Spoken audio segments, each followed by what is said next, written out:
Boa noite, boa noite. Hoje, 7 de abril, é a nossa 7ª aula. 7 de abril de 2020. Nós estamos vivenciando esta aula no momento dos mais difíceis do Brasil e no mundo. 2020 é um ano da história e muitas informações que esse tempo vai amenizando, mas que vai durar pelo menos 2 anos.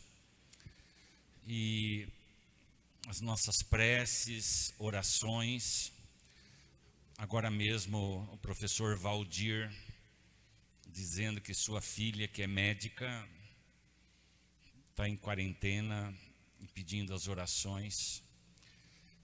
Essa semana, muitas pessoas partiram rapidamente. Muitas famílias estão assim com uma dor na alma profunda, que só Deus e as esperanças podem superar esse momento que vai durar bons tempos. E é nesse clima que nós estamos na 7ª aula da cannabis medicinal. Hoje, o professor Paulo, ele é de Rondônia, da Universidade Federal de Rondônia, e ele vai estar nos falando sobre o sistema endocannabinoide. Inclusive o Maurinho preparou uma carta sobre o sistema endocannabinoide. A doutora Carolina Nossetti, na última aula, também falou um pouco do sistema endocannabinoide. E o professor Paulo vai falar do sistema endocannabinoide e o sistema nervoso central. Tem aqui esse quadro. Tem um grupo de meninos aqui, são jovens, adultos. Eles me deram de presente esse quadro aqui, que reflete muito bem o sistema endocannabinoide. Como eu tenho o sistema circulatório, o sistema digestório, eu tenho o sistema endocannabinoide. E eu peço que todo mundo pesquise o que é o sistema endocannabinoide. Esse quadro aqui mostra, aqui na pessoa humana, na cabeça, aqui abaixando, a planta cannabis. É isso daí mesmo. Dentro do nosso organismo, uma das coisas que eu achei assim das mais belas foi o Lair Ribeiro falando do sistema endocannabinoide e ele mostrando que dentro do nosso organismo tem elementos da cannabis. Por isso que quando eu tomo o óleo da cannabis, ela faz um efeito maravilhoso para muitas pessoas. Cada caso é um caso. É importante, hoje eu conversei essa semana com muitas pessoas de vários lugares da América Latina, a Lígia, do Paraguai. Eu estava falando agora com a Gabriela, de Piracicaba, Campinas, a Simone, da Bahia, a Valéria, do Rio de Janeiro, o Pedro, de Goiás, o Nelson, de Santa Catarina. Enfim, nós temos no Brasil todo pessoas querendo conhecer mais a cannabis, já estão com a mão na massa também na cannabis. Então, essa nossa caminhada da cannabis, ela tem muitos desafios. Um deles é a questão dos médicos. Eu peço que você, pegando as cartas da cannabis, leve para o médico que você conhece. Porque muitos médicos querem conhecer a cannabis. Claro que tem médicos que têm preconceito, tem médicos que foram formados na medicina das doenças né, da indústria farmacêutica e que trabalham contra a cannabis. Isso sempre vamos encontrar em todos os lugares do mundo. Mas aqui no Brasil, eu estou repetindo essa frase aqui, olha. A medicina do presente e do futuro passa pela cannabis medicinal. Só que a população tem que se apropriar da cannabis. Plantar cannabis. Aprender a fazer o processamento do óleo. E fazer a prática para que esta caminhada ela chegue. Hoje no Brasil nós temos 10 milhões de pessoas que teriam suas dores aliviadas usando a cannabis medicinal. O Dr. Lair Ribeiro, ele diz que a cannabis ajuda em 200 casos de situações da saúde. Que coisa maravilhosa, uma planta divina. E essa planta, no Brasil, segundo o nosso amigo da Abrace, lá da Paraíba, ele diz que o Brasil é diferente de todos os outros países. Aqui, a cannabis enraizou já. Nós temos milhares de pessoas no Brasil que estão plantando, que estão fazendo uso. E o segundo desafio é dos advogados. Nós já temos médicos e médicas da cannabis. Nós já temos advogados da cannabis. Mas são poucos, né? Entra aí o nosso papel de estar divulgando. É importante sempre repetir uma coisa. A saúde é um todo. É holística. Holos, o todo. Por isso, quando a pessoa faz uso da cannabis, ela precisa ter certas mudanças na bebida da água, uma água boa, com pH acima de 8, pelo menos. Ela precisa ter uma alimentação a mais saudável possível, evitar toda essa alimentação ácida, que abaixa o pH da pessoa, que fica com portas abertas para as doenças. Na nossa caminhada aqui da cannabis, eu gostaria de dar só uma palavrinha na transmissão. Tem muitas pessoas que moram em alguma região do Brasil, ou como o caso da Lígia, que está lá no Paraguai. Eu estou aqui num lugar que não tem, né, a linha para assistir ao vivo. Eu recebo gravada. Então nós temos o Fernando, a Gabi, o Douglas. Queremos agradecer ao Douglas, ele está lá em cima fazendo a gravação. Na questão da transmissão, qualquer dificuldade pode passar uma mensagem 011 99943 2646. Olha, eu estou com dificuldades na transmissão. Aí eu vou passando para o Fernando. Aí o Fernando vai respondendo. Se demorar, volta a falar comigo ou fala com o Douglas. Outra coisa que é importante na nossa caminhada são as cartas da cannabis. Por que nós estamos produzindo estas cartas? Elas estão na rede já. Mas é importante que possamos criar uma nova literatura da saúde. Qual que é a literatura da saúde hoje? Ela é escondida. Ela está dentro das faculdades e universidades de medicina. E é uma cultura, é uma linguagem da indústria farmacêutica, que é uma indústria trilionária. Veja agora, diante do coronavírus, cadê a indústria farmacêutica? Desapareceu. Quem é que está sustentando aqui no Brasil a luta da saúde? O SUS. Se não fosse o SUS, veja no Equador, o SUS, gente, é só no Brasil. Nós temos que defender o SUS de unhas e dentes. Vocês sabem que que o governo federal congelou por 20 anos os recursos da saúde, da educação, habitação, nem congelou, já cortou. Então nós temos que ficar de olhos abertos. Os governantes que entrarem nas próximas eleições esse ano têm um compromisso com a saúde, com o SUS, com a moradia digna, com a educação e assim por diante. Tudo que nós fazemos é política. Não venham com essa conversa, eu não gosto de política.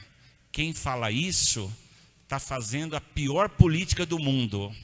É a política da omissão. Por isso que um santo da igreja dizia: o maior pecado é a omissão. Eu poderia fazer o bem, não faço. A política é para fazer o bem para o povo. Política não é coisa de santo não, viu gente? Mas precisamos entrar lá.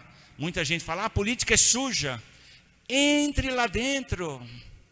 Leve sabão. Lave essa política. Ela tem que estar a serviço da saúde. Por que a cannabis não está hoje para todas as famílias?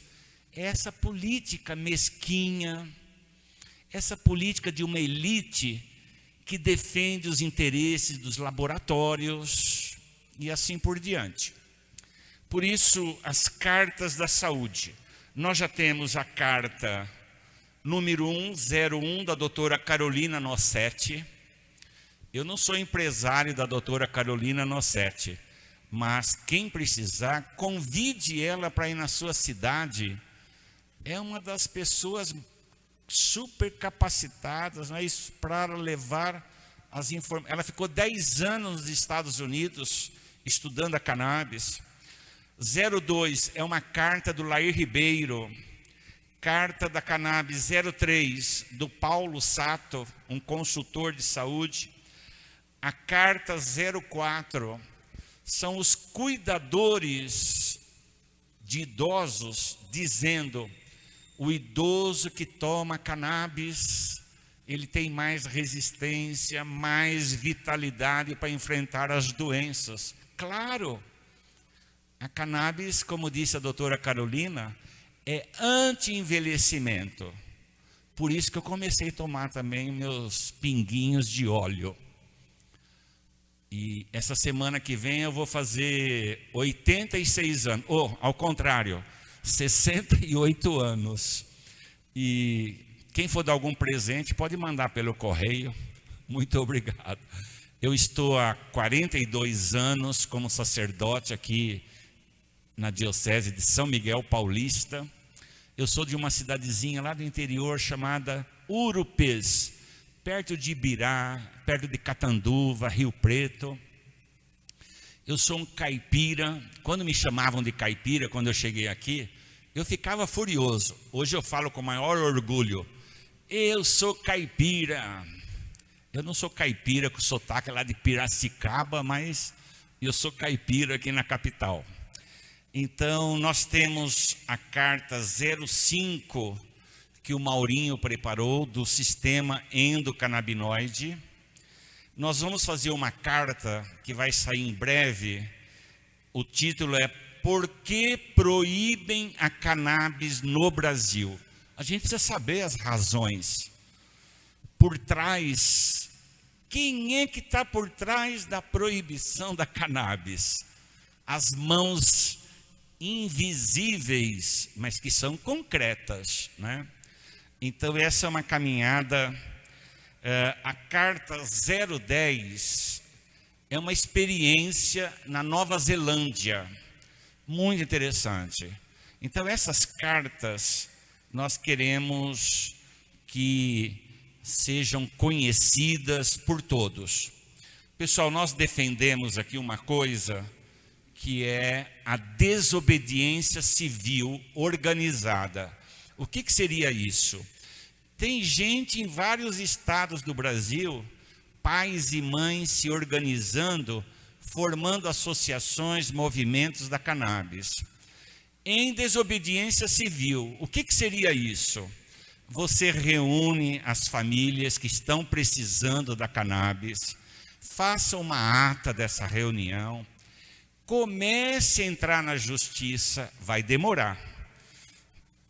Uma associação, entrar na justiça, até ter toda a documentação. Mas ao mesmo tempo, na sua cidade, você vai fazer uma ata e vai entregar ao delegado, ao coronel da cidade, ao juiz da cidade, dizendo: nós já entramos com o processo, mas como está demorando, nós vamos fazer o plantio já em desobediência civil. Deu para entender? Porque aí nenhuma autoridade tem desculpa de dizer: vocês estão fazendo só desobediência civil. É uma desobediência civil organizada. Entre legalmente na justiça e ao mesmo tempo vão plantando e dizendo publicamente: estamos plantando para atender as crianças. Gente, quantas pessoas que têm epilepsia, convulsões. Os trabalhos magníficos da cannabis estão nesta área de convulsão, dos autistas, Parkinson, Alzheimer, câncer, dores. Olha, poderia fazer essa lista de 200 situações da saúde. Então, queridos, queridas, o nosso trabalho aqui, ele tem certas despesas da escola de formação. Quem puder estar colaborando, todo o convite, o Maurinho, ele é o coordenador financeiro, e você, se puder estar colaborando com aquilo que você pode, vai nos ajudando a manter esse curso. O TCC é um trabalho bem simples. Hoje, eu não me lembro o nome da pessoa, ela falou: eu vou fazer o meu TCC sobre o sistema endocannabinoide. Maravilha! Você pode fazer um trabalho de uma situação vital da sua família. Outro dia alguém falou: olha, lá em casa tem Alzheimer. Eu vou estudar, fazer o meu TCC, a cannabis e Alzheimer. Um trabalho muito concreto. É isso que nós queremos. Aqui ninguém é para acumular informações e conhecimentos. Não. Aqui nós queremos que o conhecimento se torne uma prática no nosso dia a dia. E por fim, eu gostaria de dizer que esse momento do coronavírus, tem duas terapias que estão se falando na Europa, na China, em vários países. É o MMS. Eles não chamam MMS, porque é uma terapia proibida. Proibida no mundo todo pela indústria farmacêutica. Mas que na próxima aula do outro curso de naturopatia, do dia 17, quem quiser informações, pode pedir aqui no 011 999 43 2646, que eu vou passando. No dia 17 de abril, nós vamos estar falando do MMS. Sexta-feira passada, nós falamos de uma outra terapia, que é o ozônio. E tem uma carta do curso de naturopatia, é a carta 067. É só pedir lá para a Patrícia, ela manda esta carta, ela envia para você esta carta que fala sobre o coronavírus, as prevenções, e é uma carta que tem 4 páginas, e a página 4 tem lá 50 alimentos que ajudam a manter a nossa imunidade em alta. Então, queridos amigos, amigas de perto e de longe, um grande abraço, uma Páscoa maravilhosa. para você, para a sua família, para o Brasil, para o mundo nesse momento que nós estamos vivendo. Um beijo no coração de todos, um grande abraço virtual, um abraço virtual e online a todos. Obrigado, Douglas, que está lá em cima no estúdio e gravando essa nossa 7ª aula, 7 de abril de 2020. Um grande abraço. Meu nome é Eva Pires dos Santos. Profissão, sou formada em psicologia e desde 2009 eu venho sofrendo com um problema de dor. E esse problema foi ficando, a dor foi aumentando. Eu cheguei no ponto de tomar 35 comprimidos para dor, antidepressivos, tanta coisa que eu só faltava cair na rua, porque eu dormia em todo lugar, né? Eu não podia ir, eu tenho trauma também de andar de metrô. Eu retirei meu baço em 2011. Quando eu voltei em 2012, eu machuquei de novo no metrô. E em 2013, eu também levei uma pancada na porta do metrô e aí eu fui internada. Eu já tive tuberculose nas vias urinárias. Eu tenho um problema de infecção urinária, que eu também trato. Eu trato com o neuro, um clínico, o ortopedista, a psicóloga, a nutricionista, o urologista. São os médicos que me acompanham e a minha psiquiatra, a doutora Eliana. Depois que eu comecei o tratamento com o óleo, cannabis, eu me senti muito melhor, né? Eu sinto as dores assim diminuíram bastante, só que é difícil, é muito caro, eu não sei nem como proceder ainda. Eu já recebi o papel da Anvisa, estou aguardando a oportunidade de conversar com os meus médicos, porque foi assim um alívio na minha vida, né? Eu tenho minhas dores sim, mas eu já não tomo um remédio para dormir. Eu cortei, graças a Deus, o Rivotril que eu tomava há mais de 10 anos, porque eu também sou depressiva. Ainda mais que agora que trocaram meu plano de saúde, estou maluca, não sei o que eu faço, eu estou muito perdida.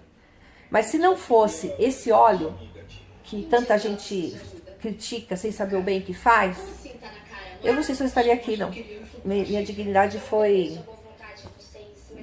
na lama, de tanta dor. Eu durmo muito, mas eu tenho um pouquinho de respiro, graças a cannabis que eu tomo óleo. E é uma pena que os profissionais sérios não tenha acesso a isso, né? Então assim, eu admiro muito a coragem, a dedicação, a generosidade da minha médica, porque ela simplesmente fez o melhor para mim. Eu estou consciente de tudo. Eu tenho o papel da Anvisa, que nós já conseguimos.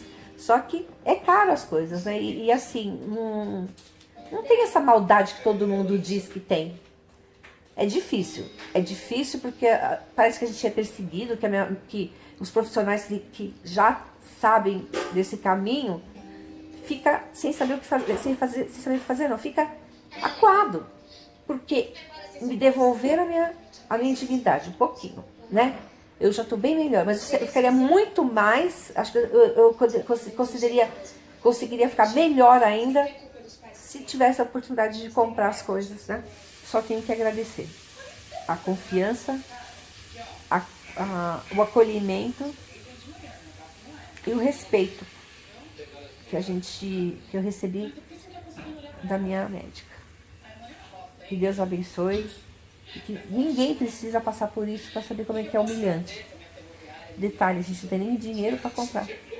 Igual eu tô esperando para ver o que vai fazer. Eu tenho o papel da Anvisa já, graças a Deus. E vamos para frente, né? Muito grata.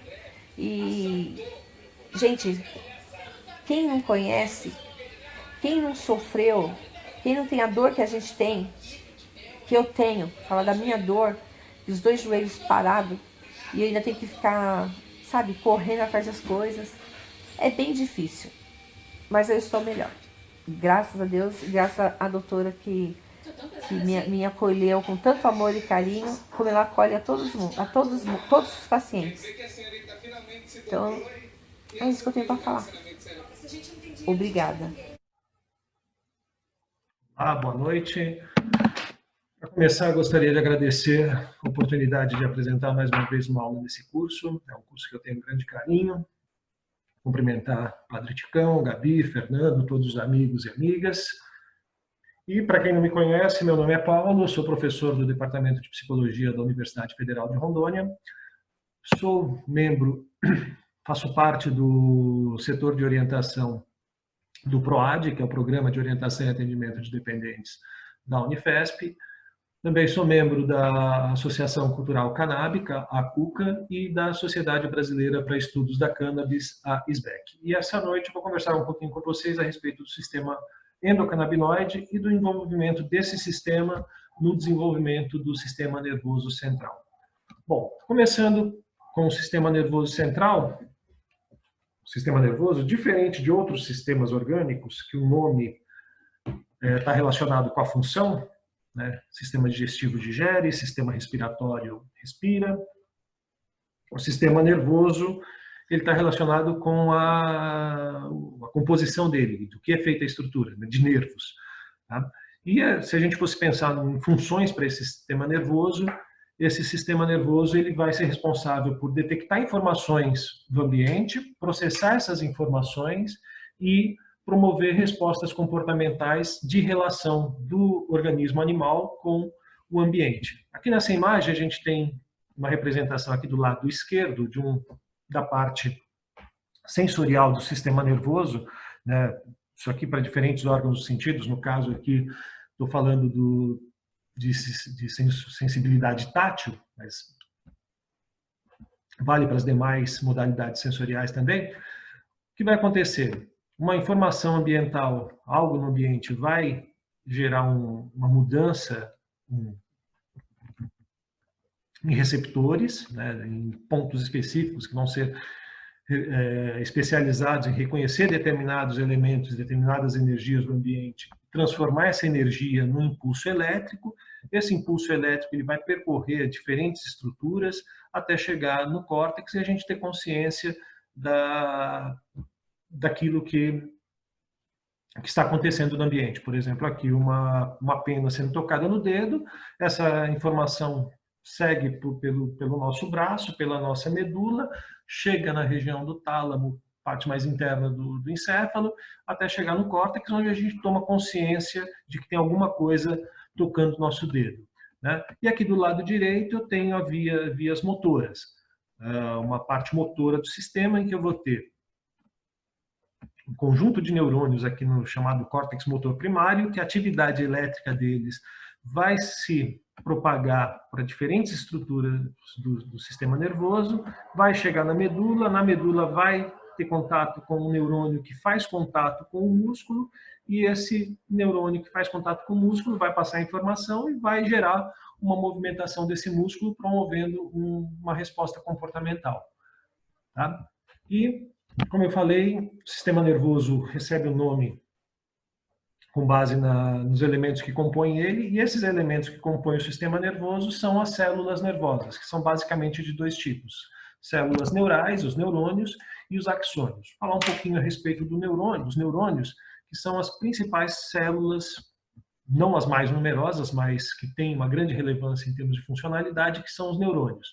Tá? O neurônio é composto por um corpo celular, assim como outras células do organismo, só que diferente de outras células, ele é uma célula que processa a informação e gera potenciais de ação, gera atividade elétrica. Ele é composto pelo corpo celular, onde está o aparato principal, os aparatos genéticos e metabólicos da célula, estruturas chamadas de dendritos, que são pontos de entrada de informação, em que ele recebe informações de outros neurônios ou de outras células. O axônio, que é um ponto de transmissão de informação, onde um pulso elétrico gerado aqui no corpo celular gerado no corpo celular, ele propaga até o final dos axônios, chamados de botões terminais, e nesses botões terminais é onde acontece a comunicação entre um neurônio e outras células, célula neural ou uma célula muscular ou célula ganglionar. Aí aqui a gente tem uma ampliação desse botão terminal. Desculpem. No botão terminal, quando chega o impulso nervoso aqui,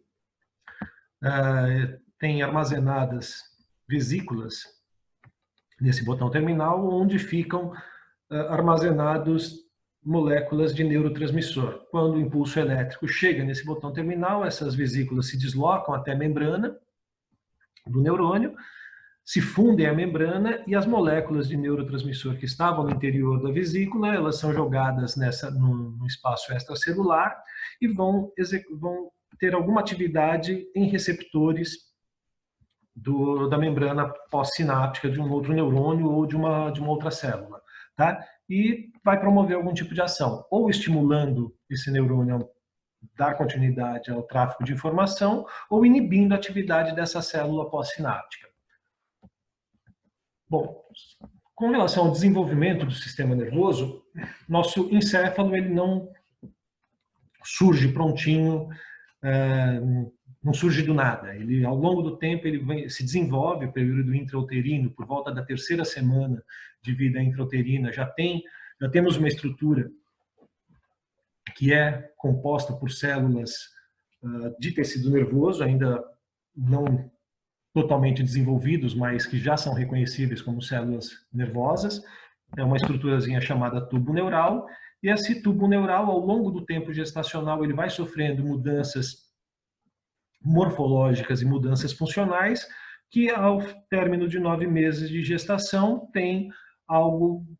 forma algo que a gente reconhece como um cérebro humano, como um encéfalo humano. Tá? Como eu vou falar da relação dos canabinoides, do sistema endocannabinoide com o desenvolvimento do encéfalo, eu quero mostrar para vocês como é díspare o tempo de relação que a gente tem com a planta, com a cannabis, e o tempo que a gente tem de conhecimento dos canabinoides. Se a gente for pensar, ver essa linha, isso aqui como uma linha do tempo, aqui é o momento atual, 0. Milhares de anos atrás, a gente vai ver que por volta de 8, 9 mil anos atrás, quando começou-se a domesticação de animais, de plantas, a cannabis foi uma das primeiras plantas a serem domesticadas pelos seres humanos e ser cultivada com propósitos específicos, né?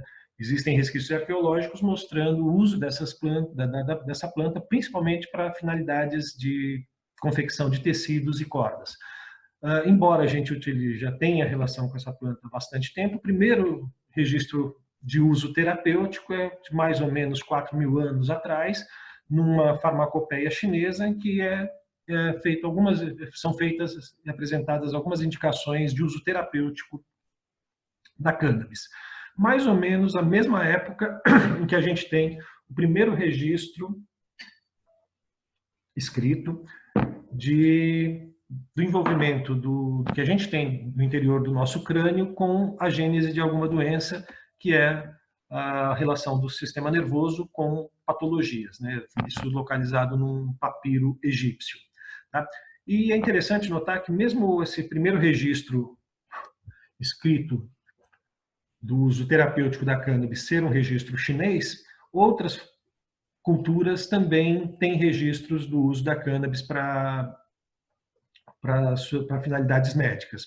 Tá? Egípcios, gregos, romanos, culturas antigas utilizavam a cannabis, tanto a cannabis como o ópio e o álcool, como elementos bastante importantes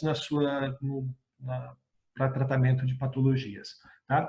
Embora a gente tenha, ao longo de 8, 9 mil anos aí se relacionado com a cannabis, foi somente a partir da segunda metade do século XX que a gente começou a ter um entendimento mais refinado dos canabinoides. Embora algumas substâncias produzidas pela cannabis já tivessem sido identificadas no final do século XIX, somente no final do século XX que a gente conseguiu ter uma compreensão maior a respeito dos canabinoides. Tá? vários, como eu falei, vários registros históricos e arqueológicos mostrando a relação de longa data que nós mantemos com essa planta, né? Cerâmicas, escritos, restos mortais, junto com fibras de cânhamo, com sementes de cânhamo, mostrando tanto a relação, o uso dessa planta para finalidades industriais, como para finalidades terapêuticas, recreativas e espirituais. Tá? Mas a gente começa a ter uma compreensão mais aprofundada e mais refinada de como essa planta age, como que os compostos dela interagem com o nosso corpo, somente a partir do século XIX. Né? Eu coloco aqui no início do século XIX, 1804, como um ponto importante no campo da farmacologia, que foi a primeira vez que os seres humanos conseguiram extrair de um composto orgânico um princípio ativo. Né? A morfina foi a primeira substância, o primeiro princípio ativo extraído de material orgânico, no caso do ópio, né? Isso em 1804. Ao longo de tudo aqui eu coloquei 1987, 1897, que foi quando foi sintetizada e lançada no mercado a aspirina, e também outros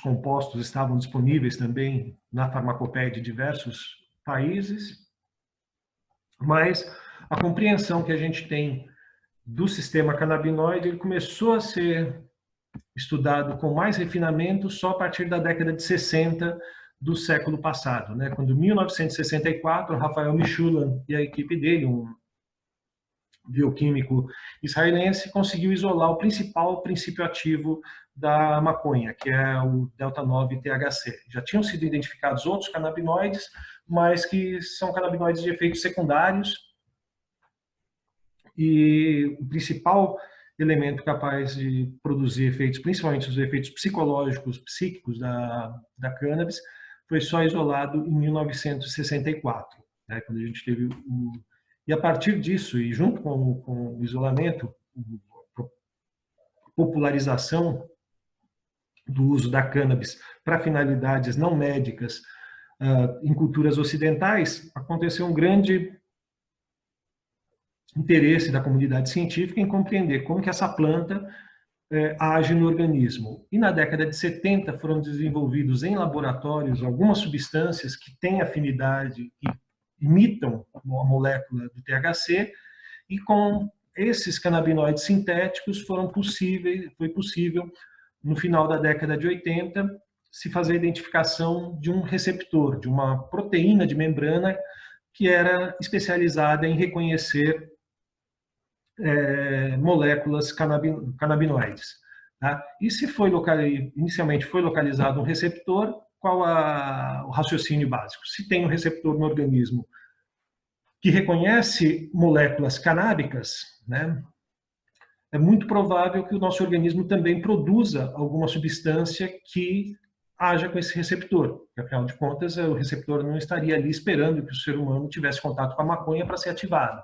Né? Então, imaginava-se que já existisse no organismo alguma substância produzida pelo próprio organismo que interagisse com esses receptores. E isso se deu em 1992, com a identificação de substâncias produzidas pelo nosso organismo e que interagem com esses receptores canabinoides. E, como a gente conhecia primeiro a planta para depois conhecer essas substâncias receberam o nome de endocannabinoides, canabinoides internos. Tá? E o sistema endocannabinoide, que a gente conhece dele, né, ele é composto pelos receptores CB1 e CB2, que foram descobertos no final da década de 80.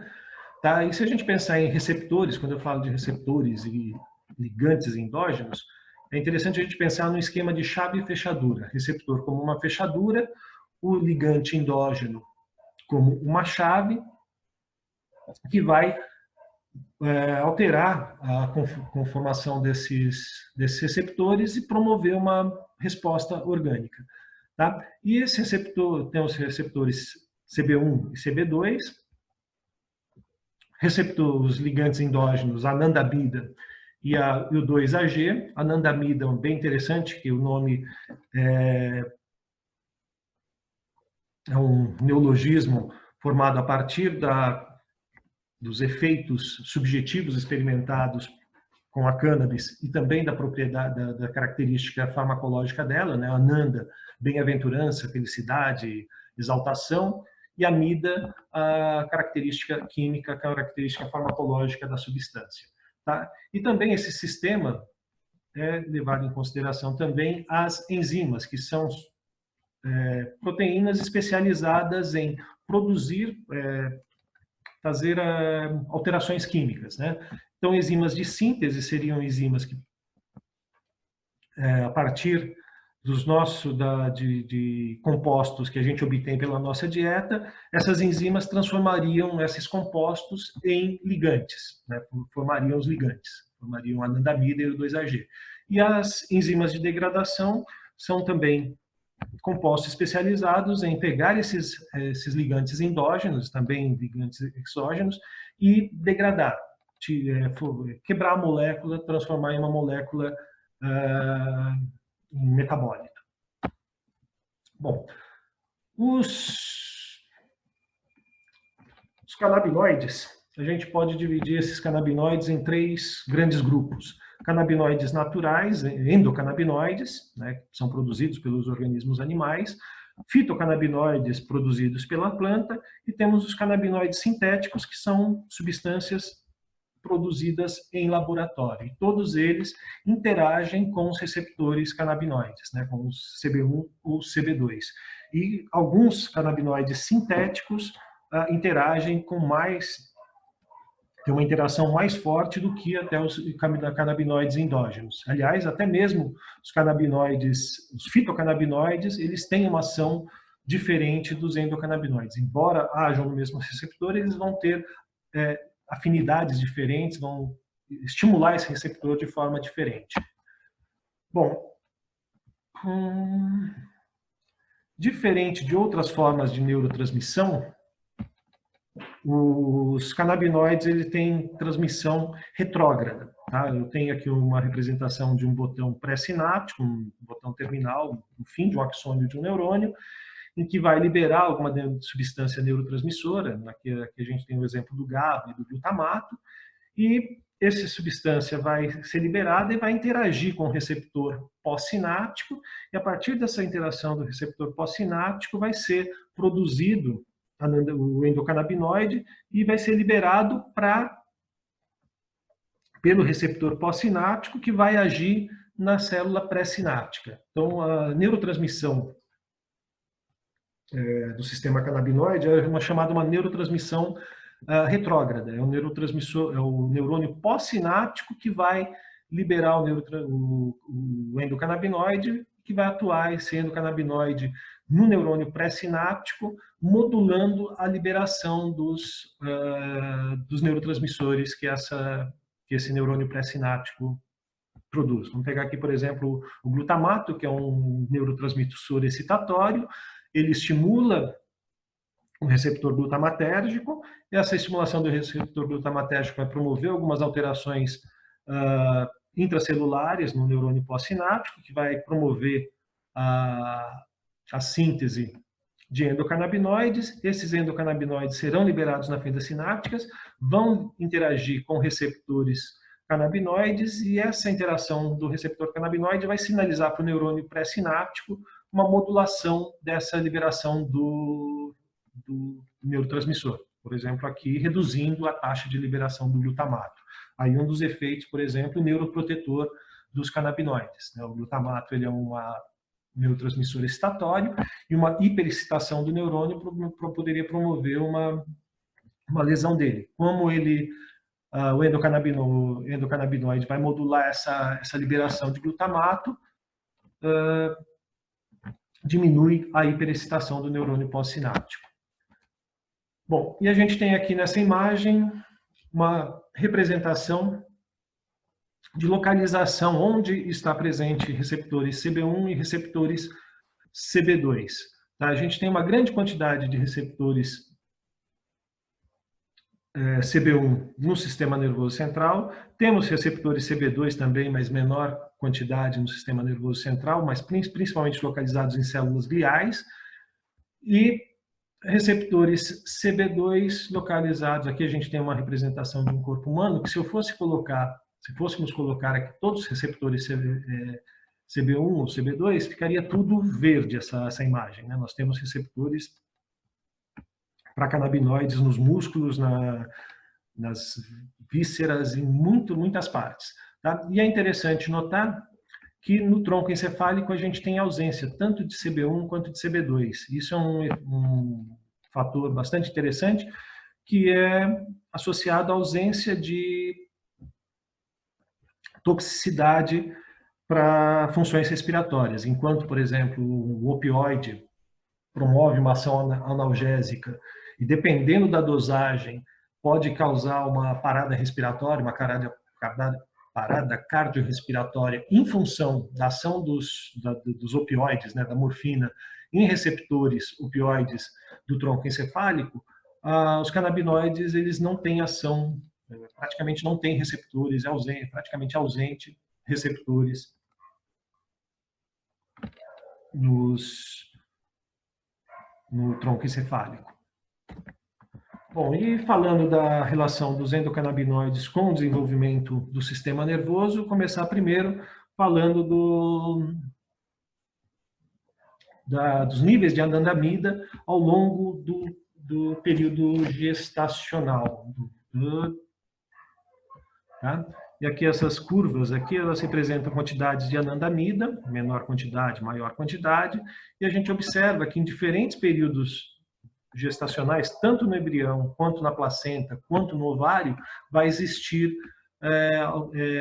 mudanças nesses níveis, né? Por exemplo, no embrião, acontecendo muito próximo do nono mês gestacional, uma grande quantidade de anandamida disponível no sistema, também na placenta. Tá? Quem tiver interesse em conhecer um pouquinho mais a respeito dessa participação do sistema endocannabinoide em funções reprodutivas, tem aqui na base aqui a gente tem a referência. Como eu falei, os endocannabinoides vão estar envolvidos, tem grande participação no desenvolvimento do sistema nervoso, e essa participação já começa com a implantação do embrião, do zigoto na parede uterina, né? Vai depender de estimulação de receptores CB1 que vão pela anandamida, promovendo a ativação de receptores CB1 das células embrionárias, e essa ativação de receptores CB1 vai promover a implantação do embrião à parede uterina. Então, a participação do sistema canabinoide é bastante precoce. Aliás, é bastante interessante notar que o sistema canabinoide está presente em um dos primeiros sistemas de neurotransmissão que se desenvolvem. Tá? Bom, e falando do desenvolvimento do sistema nervoso central em si, a gente vai ter, como eu já falei anteriormente, ao longo do período gestacional vão ocorrer mudanças na configuração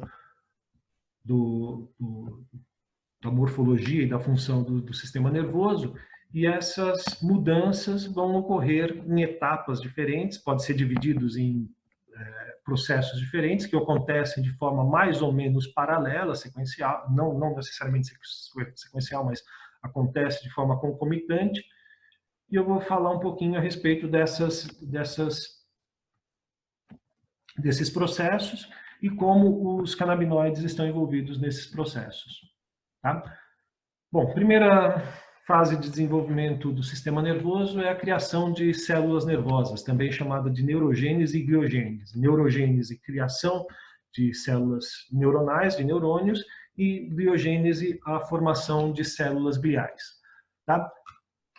Células que estão localizadas em zonas ventriculares paralelas próximas às zonas ventriculares do tubo neural, elas vão se dividir, formam células chamadas células filhas, são células ainda tronco, são células indiferenciadas, e essas células filhas, em algum momento, elas vão deixar o ciclo de divisão celular e elas vão adquirir características que já dá para identificá-las como células nervosas, né, e acabam sendo chamadas de neurônios jovens.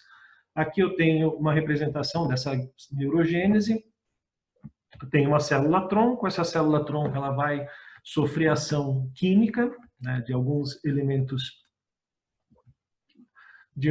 alguns elementos químicos do nosso organismo, e dependendo de qual substância que vai estar estimulando essa célula, e toda essa estimulação programada geneticamente, né, ocorre de forma pré-programada, e essas células elas vão se diferenciar, ou se transformar numa célula glial, né,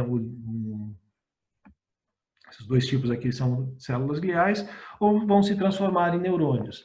E nessa imagem aqui, eu tenho aqui a representação de um tubo neural e diferentes populações celulares que vão sofrer ação de diferentes substâncias químicas também produzidas pelo organismo e que podem sofrer ação de substâncias exógenas consumidas pela mãe, mas que vão, a partir da ação dessas substâncias e por programação genética, vão se converter em diferentes sistemas, né?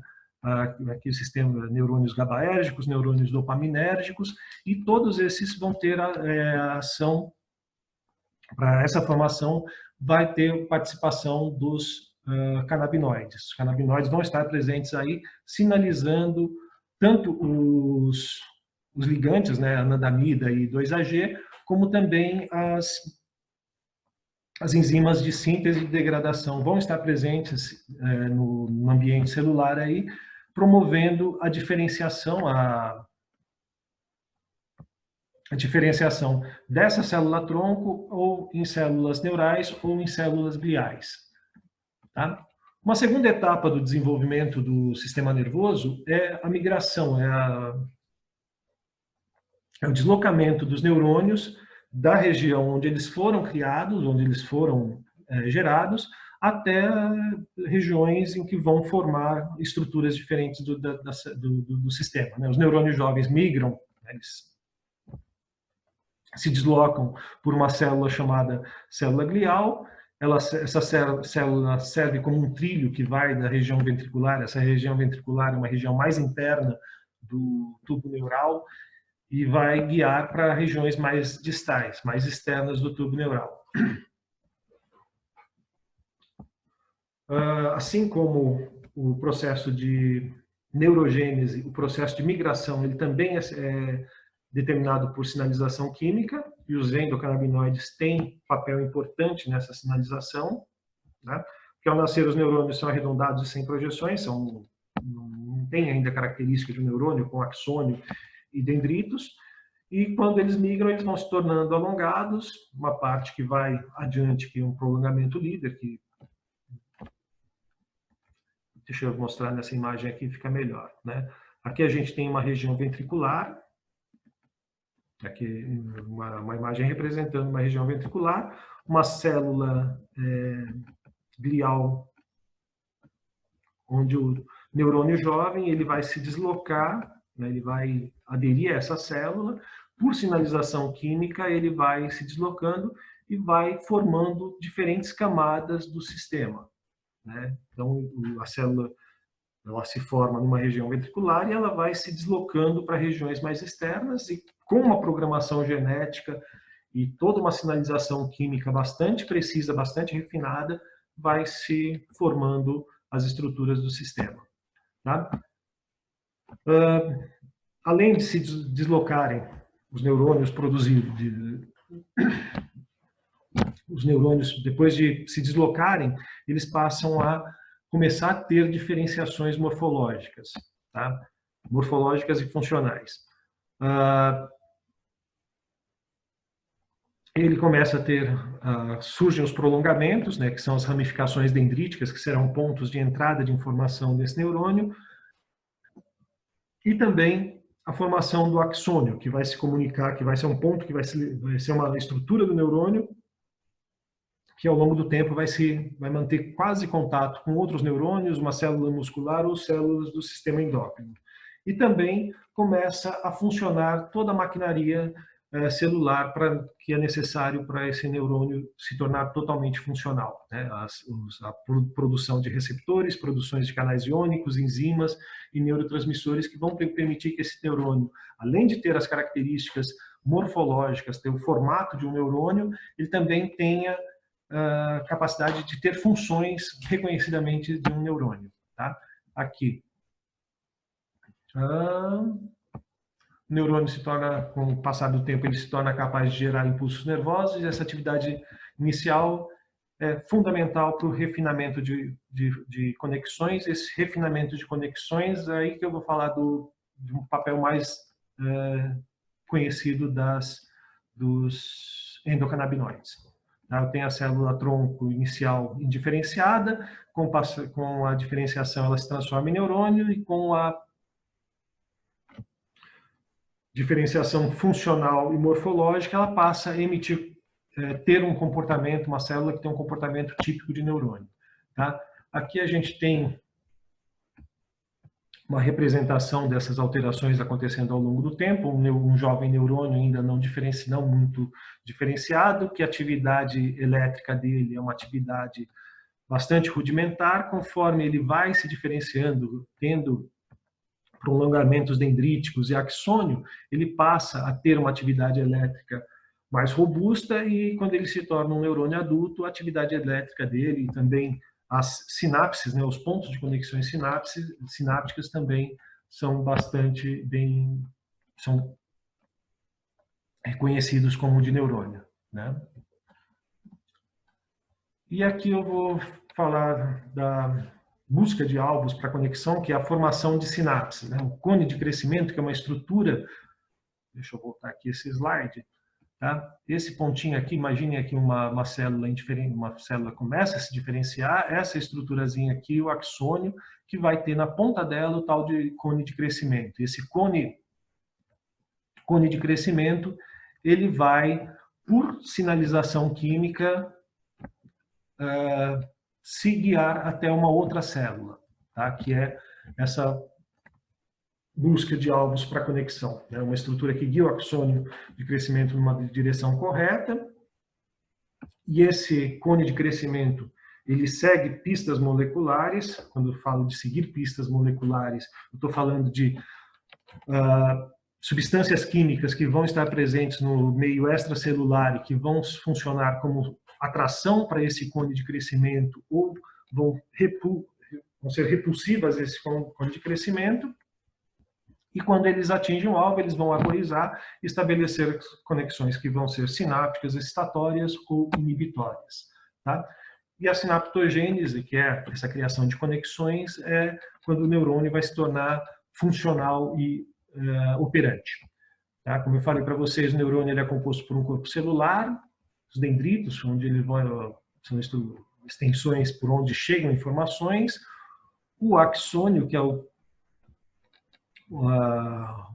a estrutura por onde vai sair informações desse neurônio, né? Vai ser gerada uma atividade elétrica aqui, essa atividade ela vai se estender por todo o axônio até os botões terminais, onde vai promover a liberação das vesículas sinápticas, as vesículas sinápticas liberando os neurotransmissores na fenda sináptica. Esses neurotransmissores vão interagir com receptores pós-sinápticos e vai promover a comunicação neural.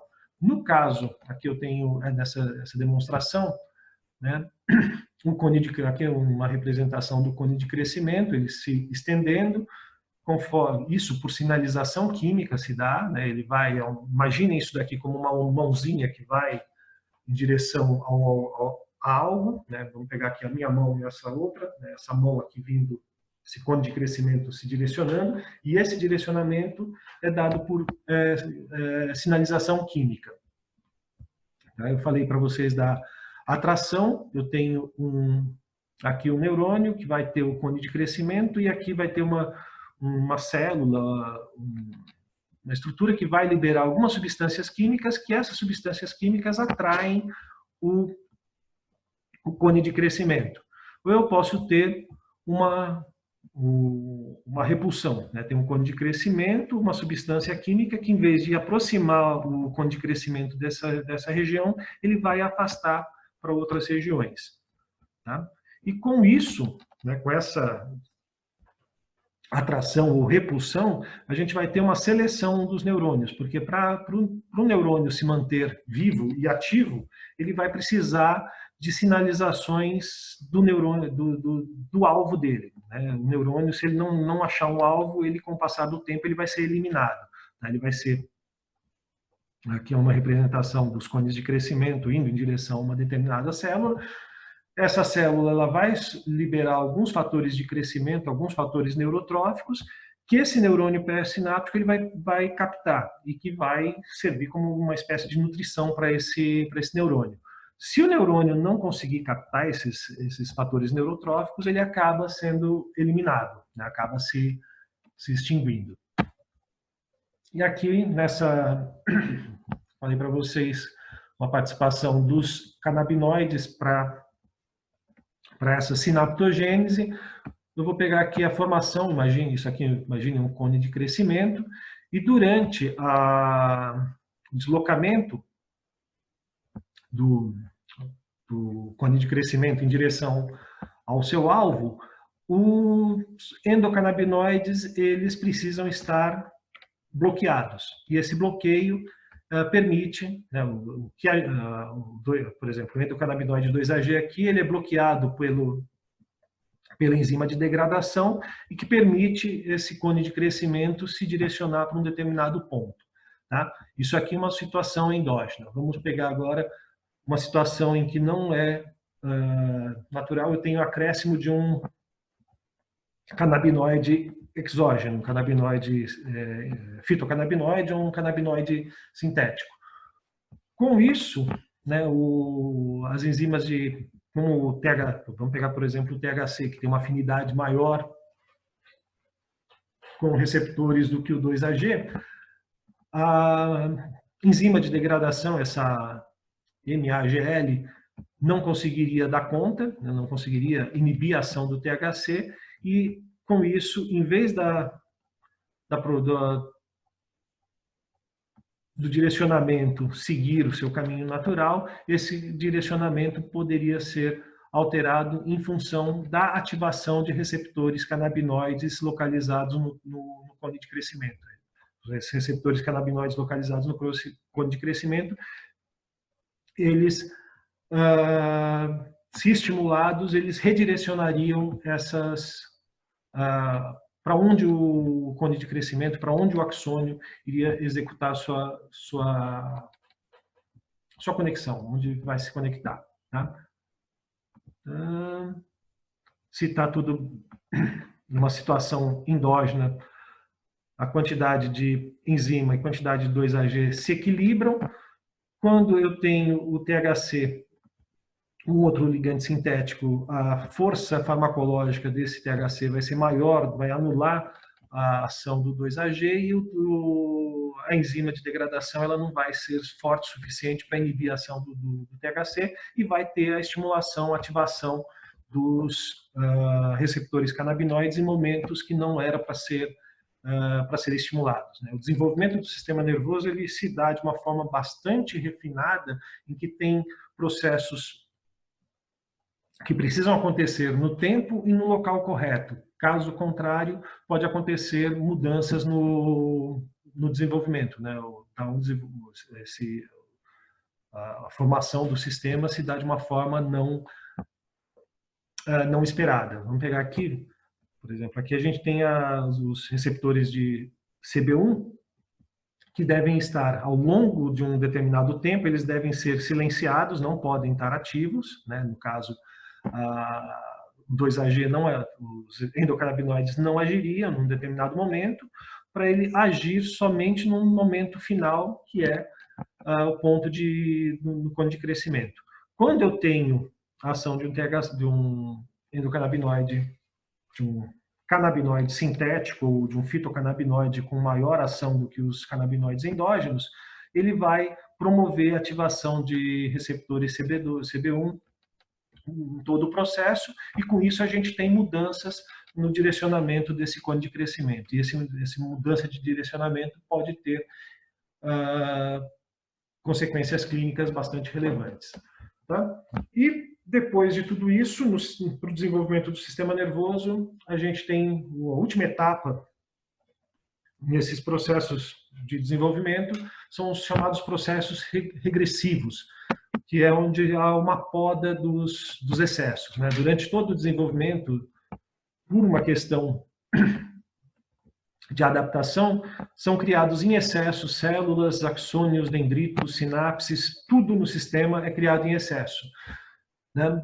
Só que num determinado momento esse excesso tem que ser retirado, e essa retirada é que vai possibilitar que o sistema tenha uma conexão e uma inter-relação entre as estruturas desse sistema nervoso mais precisa e mais funcional. Tá? Os processos regressivos, ele vai envolver morte celular programada, chamada apoptose, poda dendrítica, que é a retirada de dendritos, poda axônica, que é a eliminação de extensões de axônio, e a eliminação também de sinapses. A morte neuronal, como o próprio nome sugere, envolve o término do neurônio, o neurônio morre, mas poda dendrítica, poda axônica e poda e eliminação de sinapse não necessariamente vai resultar na morte do neurônio. O neurônio continua íntegro, só que com menos dendríticos, menos botões terminais e menos pontos de sinapse. Tá? Desses processos regressivos, a apoptose ela é bastante um elemento que tem bastante importância clínica, não só no caso do desenvolvimento do sistema nervoso, mas também para usos em outras patologias, como, por exemplo, no campo da oncologia. Né? Hoje a gente sabe que os endocannabinoides ele tem uma participação chave nos processos de morte celular programada. Eu posso ter uma alteração, como vamos pegar, por exemplo, no caso de células tumorais, a ação de canabinoides pode eliminar células tumorais, acelerando o processo natural de apoptose da célula tumoral e não de outras células. Tá? Aqui uma representação, uma imagem de uma poda dendrítica, né, de uma redução, aqui ao longo do tempo de desenvolvimento do sistema nervoso. Inicialmente poucas células e poucas ramificações, conforme vai passando o tempo de desenvolvimento, isso ainda período intrauterino, aumenta o número de células, aumenta o número de conexões, e num determinado momento a necessidade de se fazer um refinamento dessas conexões, tirando os excessos. Isso é um processo natural. Tá? E depois de 9 meses de desenvolvimento ultrauterino e depois de uma vida toda, né, a gente tem aqui o desenvolvimento de um cérebro, de um encéfalo adulto, que vai chegar a uma peça que tem mais ou menos 1,3 kg, um pouco maior nos homens, um pouco menor nas mulheres, cerca de 100 bilhões de neurônios, com 10 vezes mais células gliais e muito mais pontos de sinapses. Né?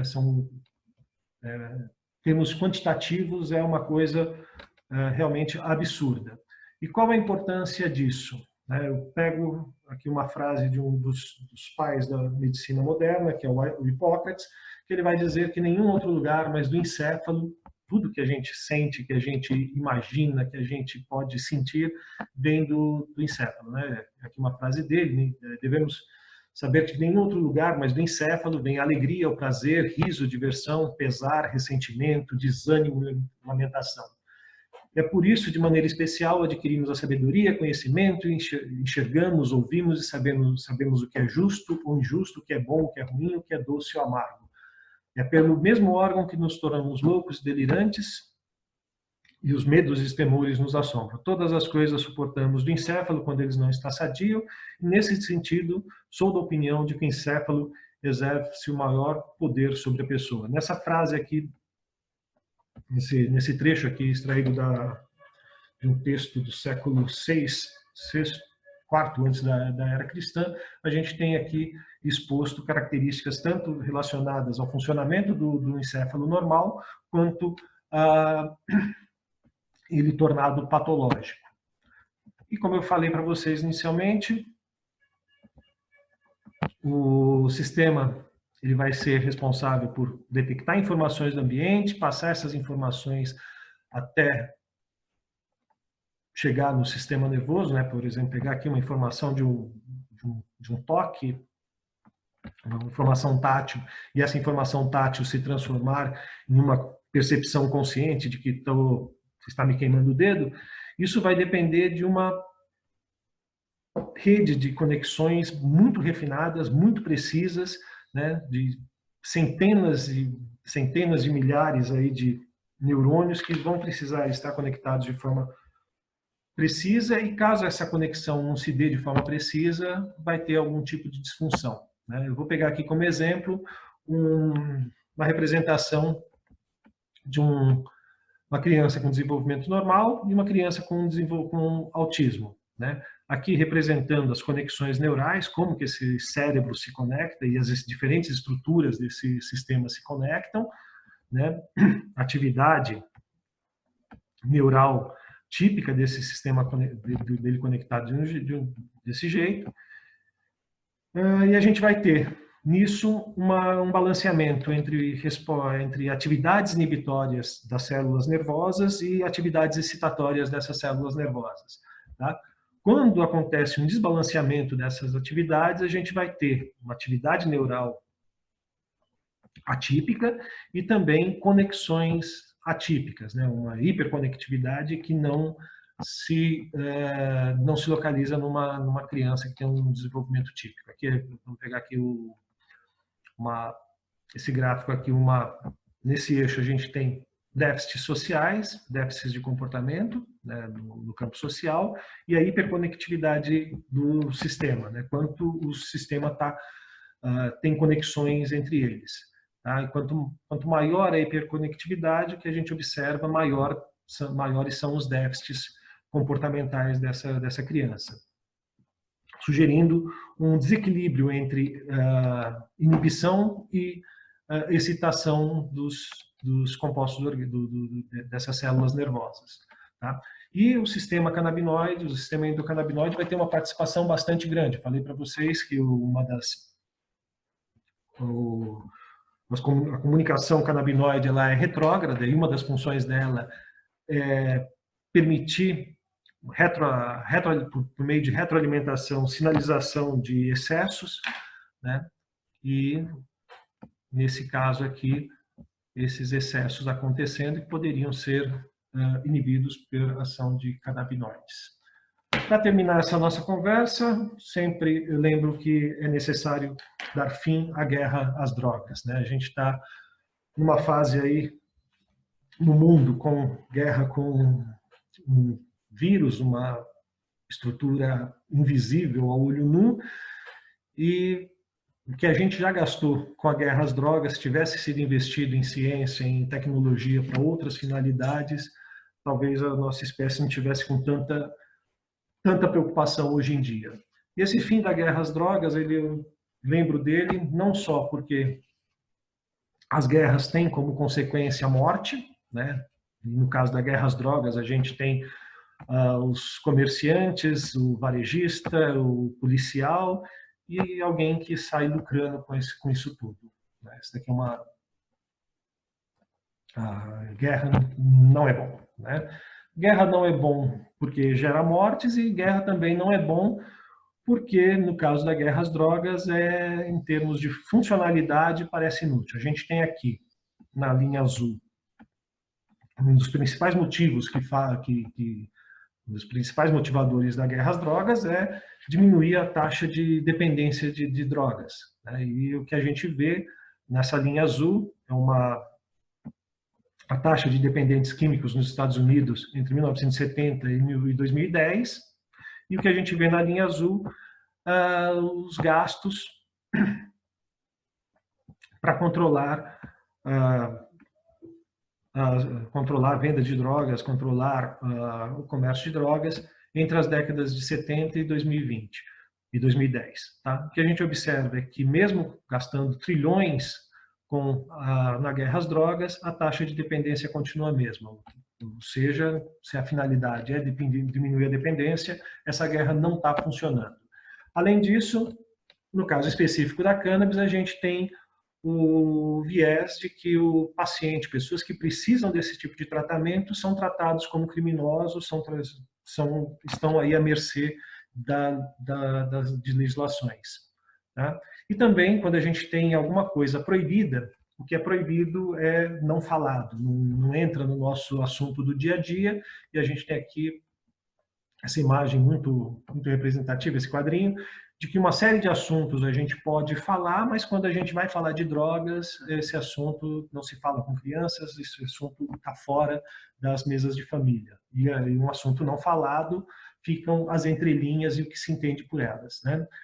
E eu pego aqui mostrar também uma outra inutilidade da guerra às drogas, e um efeito, aliás, não uma inutilidade, mas um efeito adverso da guerra às drogas, que é a diminuição de pesquisas, diminuição de conhecimento que a gente tem a respeito de um determinado fenômeno, quando esse fenômeno é proibido.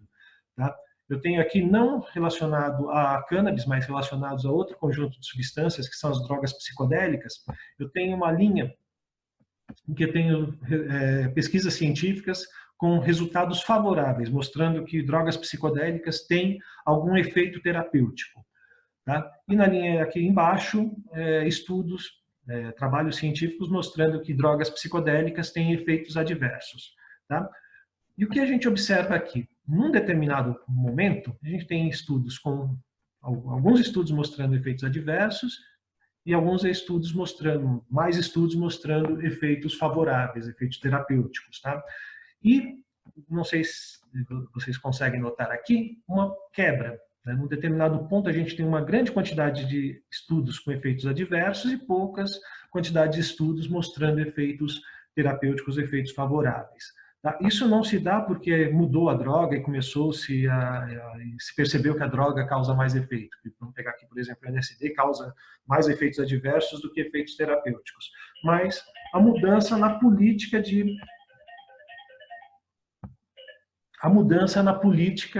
relacionada a essas drogas. Em 1965 foi proibido o LSD e outras substâncias psicodélicas nos Estados Unidos, e a partir dessa proibição, mudanças nas políticas de financiamento de pesquisas começaram a acontecer. E eram dados financiamentos para pesquisas que se propunham a localizar efeitos adversos, em detrimento do financiamento de pesquisas que se propunham a observar efeitos terapêuticos. E com isso a gente observa um grande crescimento de estudos mostrando efeitos adversos e uma queda nos estudos mostrando efeitos terapêuticos. Né? Esses efeitos terapêuticos a gente vai começar a observar de novo só no final da década de 90 e agora, mais recentemente, no século 21.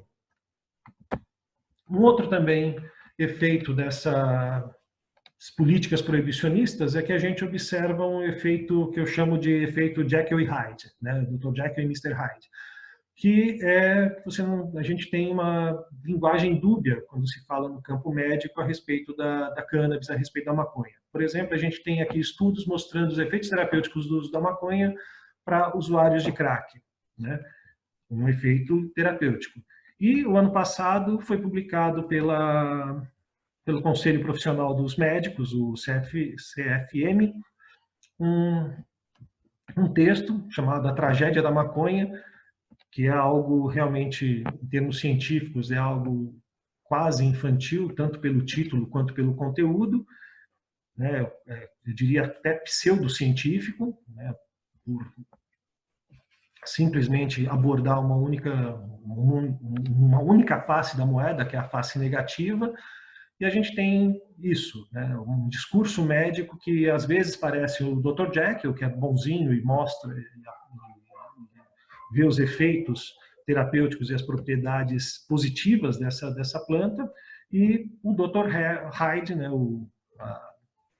A figura má, falando somente dos efeitos aversivos, efeitos negativos da planta. Tá? E, além disso, também o efeito sobre a própria prática de alguns médicos, né, alguns profissionais. Aqui é um quadrinho norte-americano falando da posição de médicos da Flórida com relação ao cannabis medicinal. Aqui uma paciente reclamando que está com dor e pedindo maconha medicinal, só que o médico é contra isso, né? Ele diz que isso pode levar a consequências indesejáveis e eu vou prescrever para você um opioide, vou prescrever uma outra substância. Se a gente fosse pegar o que a gente conhece já de consequências indesejadas desse oxitocin, e o que a gente conhece de efeitos indesejados da cannabis, e colocasse numa balança, provavelmente os efeitos indesejados do oxitocin são mais severos, mais preocupantes do que os da cannabis. Tá?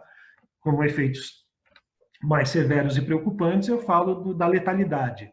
Tá? Se a gente pegar uma série de medicamentos e de outras substâncias usadas aí pelos seres humanos, não só como medicamento, mas como para finalidades recreativas, a gente vai verificar que a relação entre uma dose efetiva é a quantidade de droga que eu preciso para gerar um efeito, ou efeito psicotrópico, ou efeito terapêutico, e a dose letal, que é chamada de janela terapêutica. Quando eu pego a cannabis, eu tenho uma enorme janela terapêutica. Né? Para vocês terem uma ideia, para uma pessoa ter uma overdose fumando maconha, ela precisaria fumar cerca de 800 baseados em um intervalo de 15 minutos. Tá? Uma coisa humanamente, se vocês conhecerem algum maconheiro que consiga fazer isso, me apresente, porque os maconheiros mais pesados que eu já conheci não são capazes de fumar tudo isso nesse intervalo de tempo. Né? A gente tem uma grande janela terapêutica, né? Tanto é que não existem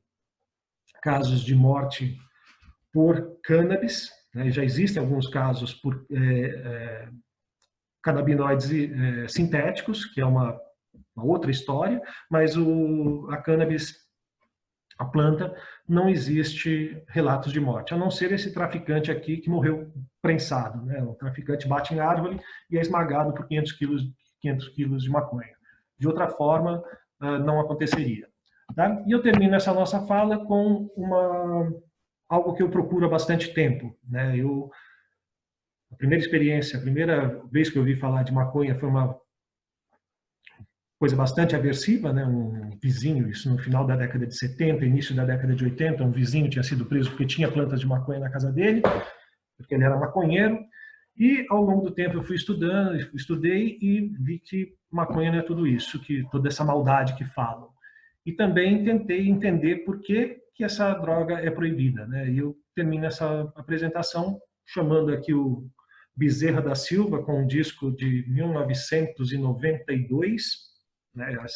A capa do disco, que é bastante atual, né? Embora tenha sido lançada há bastante tempo, tanto o nome do disco como a posição aí que o Bezerra faz é bastante atualizada.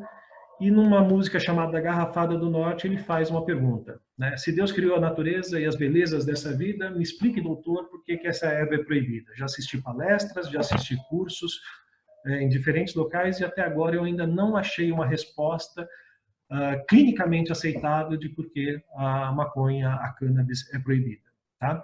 Então, com isso que eu encerro. Espero que tenha ajudado aí, tenha acrescentado um pouco de conhecimento para vocês.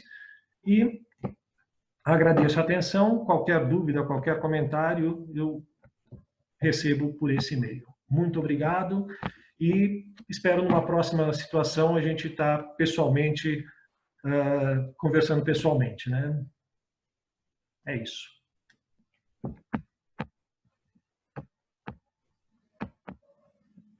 É isso? Não, é isso que eu não gravei.